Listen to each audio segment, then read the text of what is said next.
All right. Well, hi everybody. Welcome back from spring break and to the online version of our class. I hope everybody's doing okay.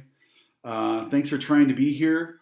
I want to just reiterate again that university they're not sure how their technical infrastructure is going to hold up, and so that's one reason, and there's a variety of other reasons. Like you guys have, like, normally my kid would be running around. He's been running around for 2 weeks, and my wife took him out to go do something so I could give this lecture. So I'm sure some of you have kids or parents or roommates who are in your way. It can make it hard to participate in this kind of thing. So you're not obligated to come to these online lectures. Okay, I'm going to try my best to record them and upload them, and so. But I really appreciate you guys coming, and I hope everybody is staying safe and healthy. Did you? I hope I sent out an outline just this morning of what I'm going to talk about. Usually we'd be sitting in a classroom and I would be, writing stuff on a blackboard, but I don't have a blackboard here, so I sent out an outline. And so what I'm going to do is I'll give this lecture. A couple of times I'm just going to pause and put up a white sheet of paper. That's just going to make it easier for me in terms of the recording of breaking it into a couple of smaller segments. Because for those who don't actually have the ability, bandwidth, time to be able to be here together, I'm going to try to put the segments into slightly smaller segments. I don't imagine that this is going to go for the full hour and 20 minutes. It'll go for, I haven't timed it, so I'm not really sure how long it'll go. But it'll go for as long as we sort of need it to go. As far as just kind of getting reoriented, hopefully you've seen the video that I posted on YouTube, and you've gotten a couple of the emails that I've sent. We're gonna reduce our reading list by one play. I'm gonna take off one of the assignments and just give everybody full credit for it. In terms of your sort of planning, the things that you need to be doing, I'd say that there are two big things and two smaller things that you need to kind of be thinking about over the next couple of weeks. So the two big things are, we are still going to have a term paper. A term paper is something that you can do. It would be great if we could all be in person and sitting in a classroom and I could kind of show you stuff and help you with things. But I think a term paper is something you can still do on your own using the library's resources. I'm going to use one of the classes that I had originally canceled. I'll just do a kind of presentation on using library resources on that day for anybody who wants that additional help. Sorry, I got a whole bunch of notifications just now. I'm going to close those. So the term paper, and then there will be a final exam. So it'll be essentially a very similar format to what we did for the midterm. So it won't be cumulative. And so if you read the three plays that we have coming up, this current play, the first part of Henry IV, plus Macbeth and then King Lear, that's what the test will be on. And let's see. So those are the two big things. The two smaller things, I'm asking you to take some online quizzes that just ask you to be careful readers of the plays. And then there is the key passage, that second key passage assignment, that's coming up next week. And that's basically 10% of your grade right there. Okay, so and the way to deal with both the larger assignments and the smaller assignments is just try to keep up with the reading. I know it can be difficult. I was sort of joking with people that you've got a lot more time on your hands, but I also know that your time is now in really weird distributed ways, right? So. But I hope that you can read the three plays. If you read the three plays, you should be set for, and read them carefully, and then listen to some of the lectures, all of the lectures. You should be okay in terms of the final exam, in terms of being able to kind of work your way through the term paper and that kind of thing. Okay? Okay, so we're going to talk about the first part of Henry IV today. I want to just a couple of just really preliminary kinds of things to say. So this play is part of what they usually call or we usually call the Henriad. There are 4 history plays that seem to be pretty closely linked to each other, and that Shakespeare seems to have written more or less in succession. Kind of after his first sort of trial run of writing a couple of history plays. So there are these other history plays that Shakespeare wrote before Richard II and Henry IV. Um, and but the three out of the four plays that we're going to be talking that we think of as the Henriad, they have Hal as a central character to them, and so a lot of people, I mean, sort of traditionally, these four plays are seen as a kind of an exploration of the character of this Prince of Wales, Hal, who's alluded to. At the end of my lecture on Richard II, I talked about these allusions to this kind of disappointing son of Bolingbroke, and then he's kind of more at the center in this play, the first part of Henry IV. There's a sequel to this, Henry IV Part 2, and then there's a play called Henry V, in which after Henry IV dies, his son becomes king as Henry V, and he's a kind of great British hero and that kind of thing. And there was a tradition of dramatic interest in this character, the Prince of Wales, of young Henry. And in fact, there's a competing play by that other the Lord Admiral's Men, which was run by Henslowe over at the Rose. They had a play about they call it The Famous Victories, and it was about this same character. So I mean, there's an interest in this guy, and kind of he has historically had a tradition of being seen as kind of a wastrel, right? He doesn't use his time well. He seems like kind of a playboy. And then there's kind of dramatic reform, and he turns into one of the kind of great heroes of English history. So anyway, there's a lot of interest in him in that way. Okay, so as far as things to talk about today, in this play, there's basically sort of two plots that are happening simultaneously, right? So there's a top level plot that is really about Henry IV, the guy who has become king at the end of Richard II, the guy who has pushed Richard II off the throne and essentially had him murdered, and kind of dealing with the consequences of that change, right? So Richard II, at least, had the ideological sort of backing of the idea of him being an anointed monarch, right? That history, is this unalterable force that's moving forward, and that Richard II has been, sort of brought by the sweep of history to be king, even if he's not a very good king, as John of Gaunt had said in Richard II. And so he had a kind of divine aura about him. And so when Bolingbroke and his accomplices push him off the throne, they don't have any sense of a kind of a divine aura around his leadership. And so it really becomes a kind of a who's the most powerful and can hold on to the reins of power. So basically Bolingbroke, who becomes Henry IV, he was assisted to the throne by Northumberland, Worcester, a couple of other guys. And so now these guys feel underappreciated, and they feel as if Henry is kind of turning his back on them, maybe going to get rid of them and that kind of thing. And that's one of the reasons why they seem to rebel against him.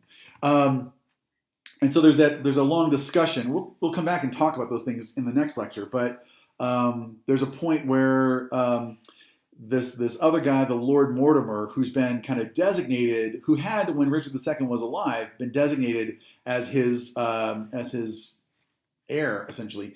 And so the rebellion that happens in the play is centered around the idea of backing Mortimer's claim to the throne. Anyway, so that's one level of the play, one plot of the play, and it reaches its culmination.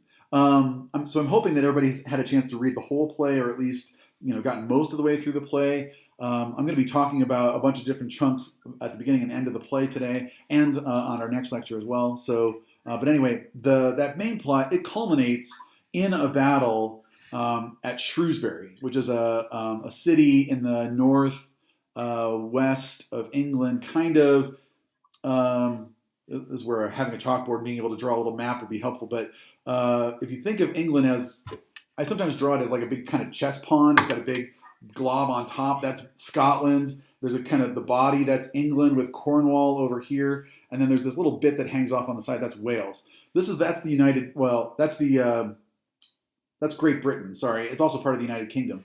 And if you sort of go in the northwest, up by where, well, anyway, in the northwest, that's where Shrewsbury is, and that's where this kind of big battle happens near the end of the play. Okay, so that plot is moving towards Shrewsbury. The other plot, and really the plot that most people find more interesting, it's got a lot kind of more liveliness to it, a lot more vitality and humor to it, and so on, is this plot involving the Prince of Wales, who is usually called Hal. So I'm going to keep calling him Hal, but when I say Hal, I mean Henry, the son of Henry IV, the Prince of Wales. Okay, but Hal, his kind of adventures among the lowlifes, the kind of common types of London. And so those two strands of the play, they do finally intersect at the end of the play. But like one kind of highlight or high point of that subplot might be the Gads Hill robbery and its aftermath. So those are your kind of two plots.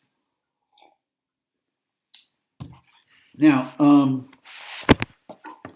and so today I'm going to focus mostly on things revolving around the plot with Hal and his sort of, I mean, you don't want to call them lowlifes. That's a kind of shorthand, but his kind of scoundrelly friends. Sometimes they're called like the Eastcheap gang or whatever, because Eastcheap is a neighborhood in London that was kind of disreputable, with a lot of taverns and kind of prostitution and things like that. And he hangs around with these guys in these taverns in Eastcheap. So the Eastcheap plot is going to be sort of our focus for today. Okay, so the next point on my outline for you guys was a heading that I called two soliloquies. So there are two soliloquies in the play. I'm just going to ask, does anybody remember where those soliloquies are? If anybody wants to chime in, you don't have to, but I want to make sure I give you guys a chance to speak up if you feel like it. Where?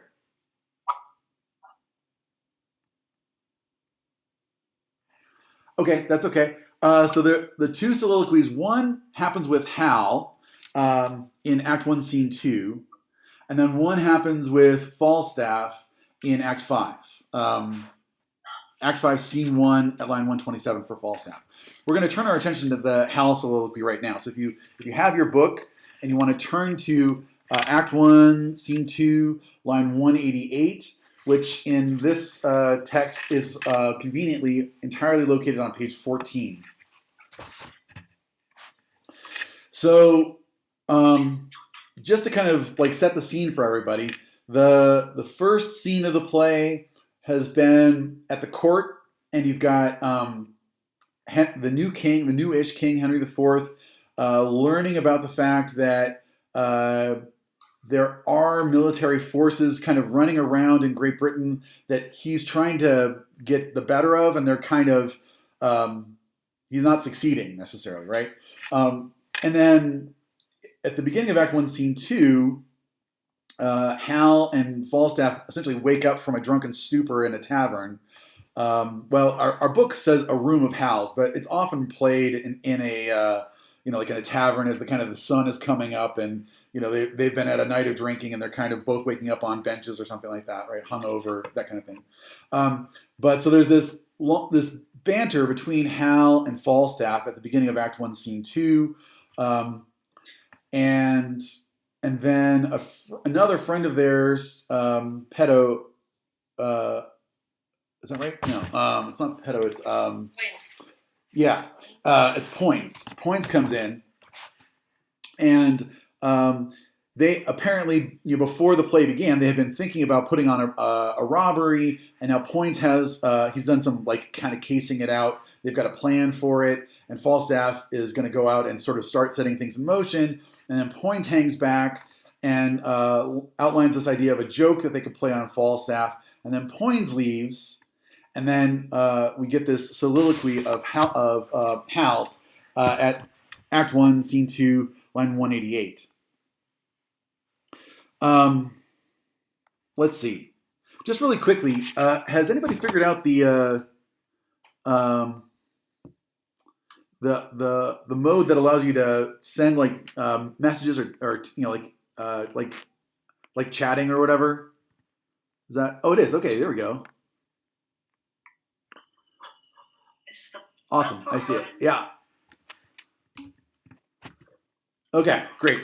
Okay, so what I'm going to do is, if it's okay with you, I'll read this soliloquy, and then if anybody feels like, well, let's just see what kinds of things you notice about the soliloquy, and just so we don't all kind of be shouting over each other, if you want to kind of maybe try texting in any thoughts that you have about the soliloquy once I get to the end, or as I'm going along, feel free to kind of comment on it. I'll just read the whole thing, and then we'll come back at it to it and just kind of see what sense we make of it. It is I consider this, like really, I consider this soliloquy a really central one to understanding the character of Hal all the way through these 4 plays. Okay. So Poins leaves now, and Hal is left alone to speak to us in the audience, and he says, "I know you all, and will a while uphold the unyoked humor of your idleness. Yet herein will I imitate the sun, who doth permit the base contagious clouds to smother up his beauty from the world, that when he please again to be himself, being wanted, he may be more wondered at by breaking through the foul and ugly mists of vapors that did seem to strangle him. If all the year were playing holidays, to sport would be as tedious as to work. But when they seldom come, they wished for come, and nothing pleaseth but rare accidents. So, when this loose behavior I throw off, and pay the debt I never promised, by how much better than my word I am, by so much shall I falsify men's hopes. And, like bright metal on a sullen ground, my reformation, glittering o'er my fault, shall show more goodly and attract more eyes than that which hath no foil to set it off. I'll so offend to make offense a skill, redeeming time when men think least I will." Okay, so this is a critical moment in understanding what Hal is doing in the play, I think. Again, just thinking about soliloquies, right? That a soliloquy is a way for a character's kind of interior thoughts to be externalized for the audience, and we understand their motivations. There's generally a kind of a convention of thinking of soliloquies as the true thoughts of an individual. Like there's no reason for them to lie at this point since no one is around to hear them. And so what does this tell us about Hal at this point? You can either speak your thoughts if you want to, or feel free to type in a couple of phrases or whatever. I'm watching your guys' notes if you want.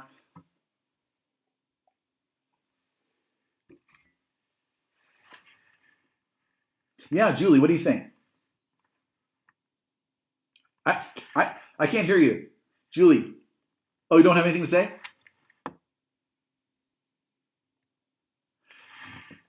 Your microphone's off.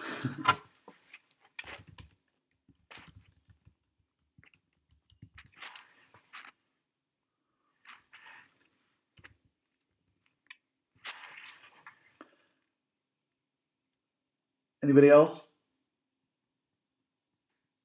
That's okay. Okay, so let me say a couple things about this thing. So first of all, at least a couple of these things might actually speak to us as we find ourselves stuck at home in the midst of this epidemic, right?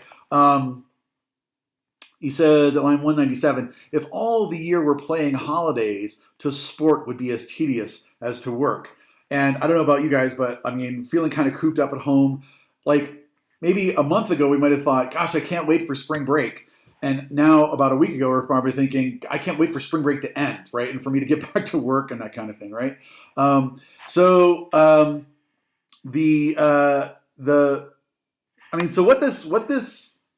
there's various ways I think you could read the soliloquy. And over the years, I've talked about it with, dozens of classes and hundreds probably of students. And people sometimes kind of are of at least a couple of minds on this. And they tend to sort of see me as seeing this in the kind of most cynical way. But this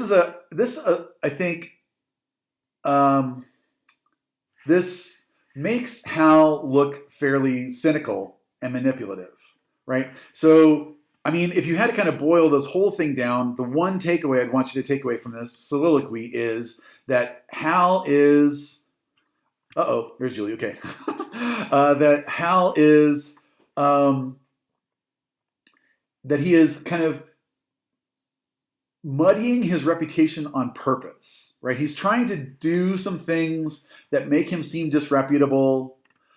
Maybe not the worst things, right? He's not going to get involved in a murder or anything like that, right? But I mean, he's doing a bunch of kind of scoundrelly sorts of things because he intends to change his ways later, right? And sorry, you're not supposed to touch your face, and I just touched my face. But he intends to change his face later, his ways later.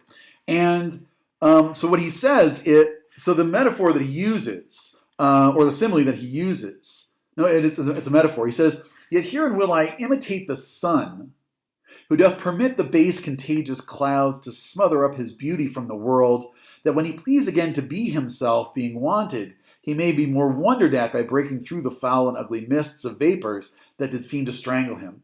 And so basically this is Hal thinking of himself as the sun, and Falstaff and Poins and all these other guys that he's hanging around with as being the base contagious clouds that are obscuring his glory, his sunlight, his greatness. But he's doing this on purpose because he plans to burn through them and shine more brightly as a result. So, I mean, again, I don't know if you guys have had this weather in the last couple of days, but there were a couple of days last week where it was sort of cloudy at the beginning of the day, and then it was a really beautiful day by the end of the day. And, I remarked to my kid as we were sort of walking around, "Isn't it a pretty day out? There's no clouds and so on." And we remembered how the morning had started. It's sort of like that, right? He imagines that he's going to be able to burn through these clouds, and then people are going to appreciate the wonders, the glory of Hal, the sun up in the sky kind of thing. And so and I mean, on the one hand, another thing to kind of take away from this, or to at least pay attention to, is at line 202 that he says that he's going to pay the debt he never promised. I mean, this is a kind of a trope that we have about heirs to the throne, that they never asked to be the heir to the throne. It was sort of thrust upon them, and maybe they aren't necessarily all that interested in doing this, but they have to do it. And so he's going to have to be the heir to the throne, the king, and all the other kind of things, instead of being his own person and doing the things that maybe he would prefer to do, right? Not that we know anything about what he would prefer to be doing. So anyway, he has three sets of comparisons in the soliloquy that help to kind of set up this idea of a contrast, right? One is the sun behind clouds and then emerging from those clouds and being wondered at its glory. The second is the idea that, to simplify it maybe, but the variety is the spice of life, right? If everything were happy, you wouldn't recognize the happiness. You need to have a mix of happy and sad. Or if everything were sad, you wouldn't recognize the sadness unless there was some amount of happiness, right? That you have to have some kind of mixture of things, that he himself is going to be a sort of a mixture of good and bad so that people will appreciate when he finally does the good things. And then a third one is, a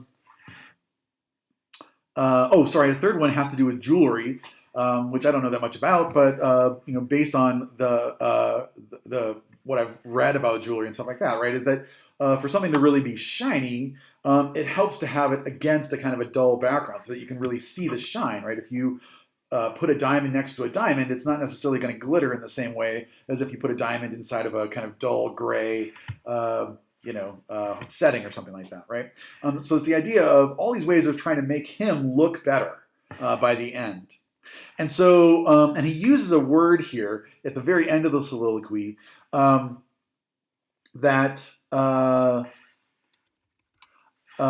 he uses a word at the end of the soliloquy that that's going to be important, in a bunch of the different characters here, but the idea of redemption, right? Redeeming time when men least think least I will.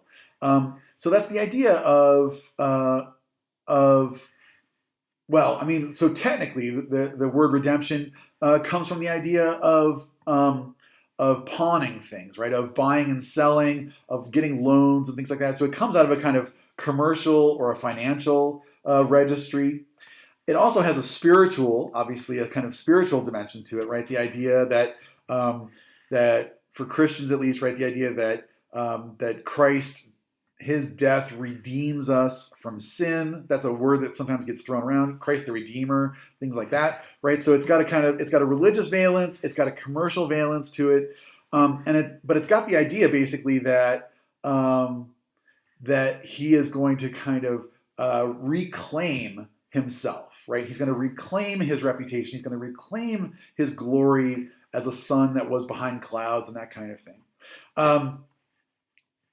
Just as a kind of passing note, this sets Hal in the role of being a kind of a prodigal son, right? So there was an old-fashioned, like that is mid 20th century set of readings about Hal as a kind of a prodigal son, right? The son who is sort of a wastrel, wasting his time and so on, and then comes back and becomes, his father's favorite and that kind of thing. Okay, so that's one soliloquy. The second one that I want us to take a look at, and this is going to set us up for, at least for some of the themes that we'll talk about in the next lecture, but this is in Act 5, Act 5, Scene 1 at line 127. In our edition, it's on page 101.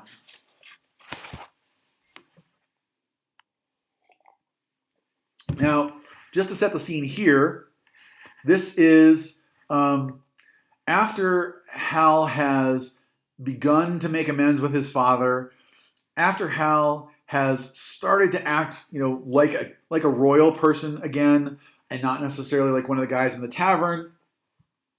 And Falstaff, who was his big, kind of buddy or whatever in these escapades down in the taverns, he is a knight. And so Hal's gonna give him a job basically in this army the king's army that's being put together to go and fight against the rebels at Shrewsbury. And so this is a council scene where the king and his enemies have had a conversation about why the rebels are there.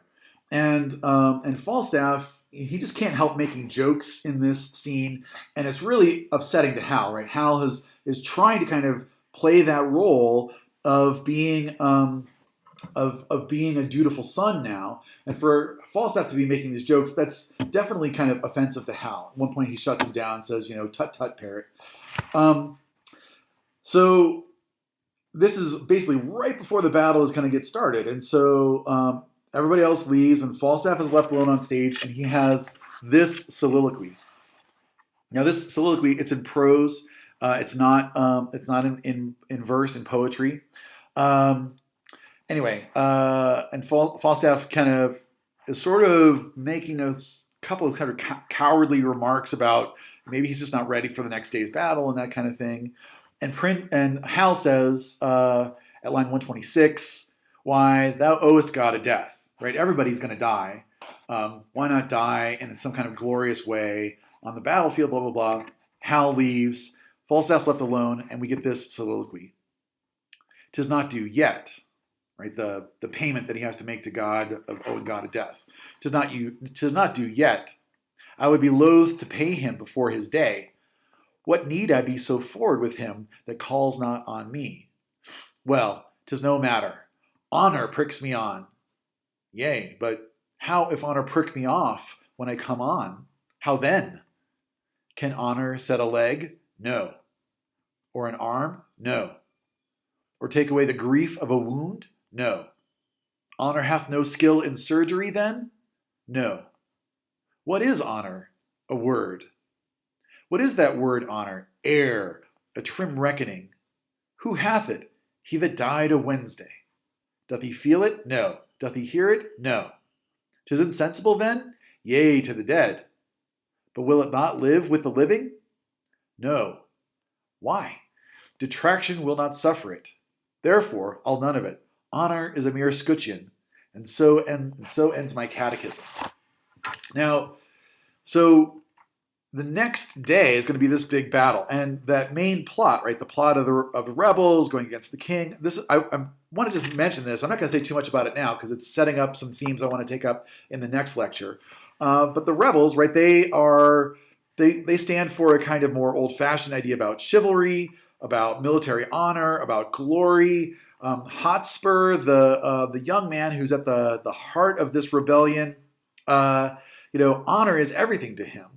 And Falstaff says, what is honor? Like, what is it all about, right? And it's true that honor has meaning. I mean, people understand it and so on. But Falstaff is much more, and of course it's Falstaff who makes this point because he's the most sort of wily, cynical, malleable. I mean, he doesn't have a code of honor or anything like that. But so he makes this kind of long speech that basically punctures the idea of honor. And he himself is going to refer to the things that he says in the soliloquy in the midst of the battle.